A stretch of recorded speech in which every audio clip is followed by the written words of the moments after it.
Viewers আসসালামু আলাইকুম।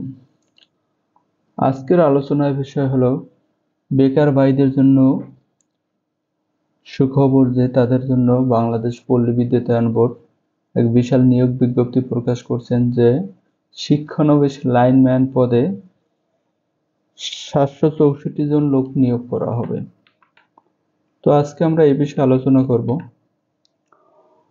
পদের নাম হচ্ছে শিক্ষানবিশ লাইনম্যান, পদসংখ্যা হচ্ছে ৬৬৪ জন এবং যাদের বয়স ২৬/১/২০২৫ তারিখে ১৮ থেকে ২১ বছর, অর্থাৎ যাদের বয়স ২৬/১/২০০৪ থেকে ২৬/১/২০০৭ এই বয়সের মধ্যে যারা আছে শুধুমাত্র তারাই আবেদন করতে পারবে।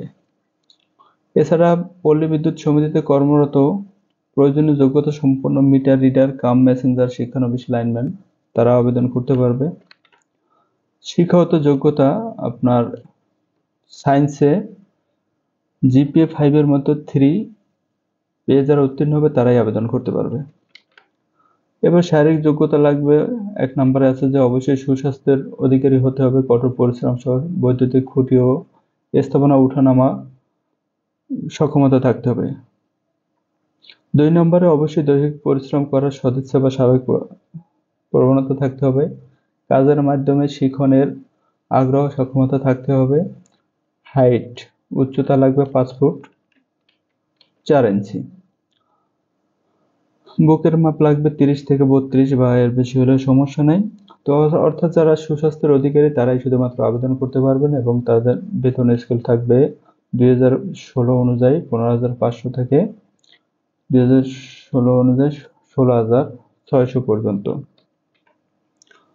তো পরে যে গুরুত্বপূর্ণ বিষয়টা যে আবেদনের জন্য কি কি দরকার, এখানে একটা ওয়েবসাইট দেওয়া আছে যে reb.gov.bd, এখানে গেলে A4 কাগজে এই আবেদন ফর্মটা ডাউনলোড করে পূরণ করে জমা দিতে হবে। তো এছাড়া এর সাথে আর কি কি দরকার আছে সেটা আমরা আলোচনা করি।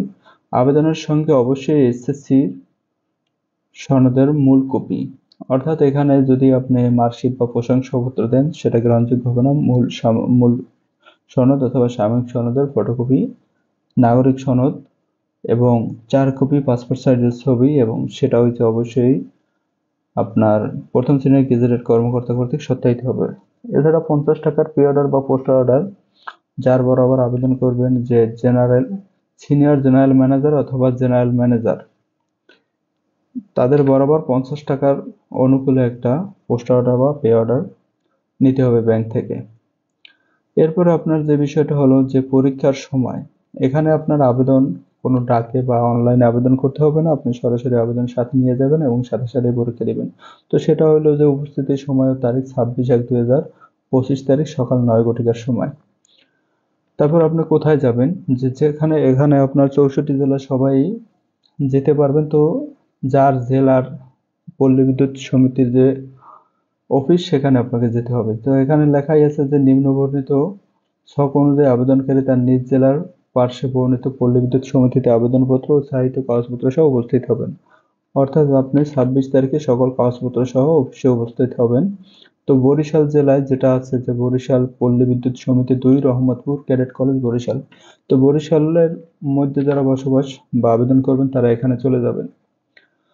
পরবর্তীতে আমরা আলোচনা করি যে আবেদনপত্রটা আপনি কিভাবে পূরণ করবেন। তো এটা কোথায় পাবেন? নিয়োগ বিজ্ঞপ্তি নংটা পাবেন আপনার শুরুতেই, সার্কুলারে এখানে দেওয়া আছে যে স্মারক নং, এটাই নিয়োগ বিজ্ঞপ্তি নং। এরপরে আপনার দেয়া আছে ফরমে, দেখা যাক যে বিজ্ঞপ্তির তারিখ আছে ৬/১/২০২৫। তারপরে দেখে কি আছে, এরপর চলে যাবেন senior general manager general manager. এখানে আপনি কি লিখবেন? এখানে লিখবেন আপনি বরিশাল পল্লী বিদ্যুৎ সমিতি, যেহেতু ওখানে ২ বলা আছে আপনি ২ তে একটা টিক দিবেন। তো এরপর হচ্ছে বিজ্ঞাপনের সূত্র বা পত্রিকার নাম। এই বিজ্ঞপ্তিটা দেয়া হয়েছে বাংলাদেশ প্রতিদিন পত্রিকায় আপনার ৯ তারিখে। ৯ তারিখের বাংলাদেশ প্রতিদিন পত্রিকায় এই বিজ্ঞপ্তিটা দেওয়া হয়। তো আপনি বিজ্ঞপ্তি এটাও লিখতে পারেন অথবা আপনি অনলাইন অথবা ওয়েবসাইট থেকে পেয়েছেন সেটা লিখলেও কোনো সমস্যা নাই। পত্রিকার সূত্রতে ওয়েবসাইট থেকে পাওয়া যায়। বিজ্ঞপ্তি প্রকাশের তারিখ পেয়ে গেলেন ৬/১। আবেদনকারীর নাম, পূর্ণ নাম বাংলায় লিখবেন এখানে, ইংরেজিতে লিখবেন এখানে। এরপর আছে মাতার নাম লিখবেন, পিতার নাম লিখবেন এখানে, যেহেতু বাংলা ইংলিশ বলা নাই আপনি যেভাবে লেখেন। জন্ম তারিখ এসএসসি সনদ অনুযায়ী আপনি লিখবেন। বয়স 26/1/2025 তারিখে আপনার কত বছর হয়, অর্থাৎ আপনি 2004 থেকে 2007 মধ্যে যদি জন্মগ্রহণ করে থাকেন তো আপনার এটা বের করে এখানে দিতে হবে। এরপর আছে পল্লী বিদ্যুৎ মিটার সমিতির কর্মরত মিটার কিনা, হ্যাঁ থাকলে হ্যাঁ, না থাকলে না।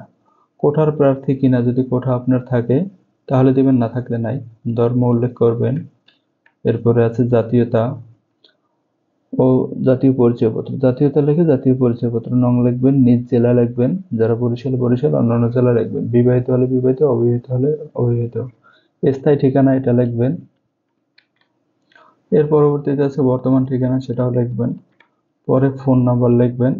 এরপর আছে postal order, bank pay order বা ব্যাংক ড্রাফট কপি, অর্থাৎ আপনি ব্যাংক থেকে যে 50 টাকার পোস্ট অর্ডারটি করছেন সেটার নম্বর লিখবেন, ক্রয়ের তারিখ, কোন তারিখে কত টাকা এখানে লিখবেন। প্রার্থীর শিক্ষাগত যোগ্যতার বিবরণ বিজ্ঞাপনের শর্ত অনুযায়ী পূরণ করতে হবে। পরীক্ষার নাম এসএসসি, এইচএসসি, বিএ যেটা হোক, শিক্ষা প্রতিষ্ঠানের নাম লিখবেন, জিপিএ লিখবেন, সার্টিফিকেট, ডিগ্রি অর্জনের বছর অর্থাৎ পাশের সন। প্রাক্তন বা বর্তমান চাকরির কালানুক্রমিক বিবরণ শুধুমাত্র প্রযোজ্য ক্ষেত্রে। নিয়োগ কর্তৃপক্ষ, চাকরির পদের নাম, বেতন স্কেল, যোগদানের তারিখ এগুলো আপনার দরকার নেই। প্রার্থীর সম্পর্কে জ্ঞাত 2 জন দায়িত্বশীল ব্যক্তির পরিচয়, অর্থাৎ আপনার পরিচয়দানকারী বা রেফারেন্স, 2 জনের রেফারেন্স লাগবে, তাদের নাম ঠিকানা এখানে লিখবেন। সমস্ত শর্ত পড়ে থাকলে, সব সঠিক থাকলে এখানে তারিখ, এখানে আপনার আবেদনকারী স্বাক্ষর। এরপরে সাথে আপনার যে প্রবেশপত্রটা থাকবে এখানে লিখবেন আপনার বরিশাল পল্লী বিদ্যুৎ সমিতি 2 প্রবেশপত্র, প্রার্থীর রোল নম্বর, এটা আপনি পূরণ করবেন না, এটা অফিসে আপনাকে দিবে, অফিস কর্তৃক পূরণীয়, অর্থাৎ এইটুকুতে আপনার হাত দেওয়ার দরকার নেই, এটা শুধুমাত্র অফিস পূরণ করবে। এরপর প্রার্থী কর্তৃক পূরণীয়, এটা আপনাকে পূরণ করতে হবে। প্রার্থীর নাম, যে ঠিকানা প্রবেশপত্র পেতে ইচ্ছুক, এটা টোটালি আপনি পূরণ করবেন। এইগুলো আপনার নিয়ম কানুন। তো এই শর্তগুলো মেনে যারা আবেদন করতে পারবেন তারা অবশ্যই আবেদন করবেন। তো আশা করি ভিডিওটি আপনার কাজে লাগবে। যদি ভিডিওটি ভালো লেগে থাকে তাহলে আপনার লাইক, কমেন্ট, শেয়ারের মাধ্যমে অন্যকে দেখার সুযোগ করে দিন। এছাড়া আমার পেজটিকে ফলো দিয়ে রাখুন। ধন্যবাদ সবাই।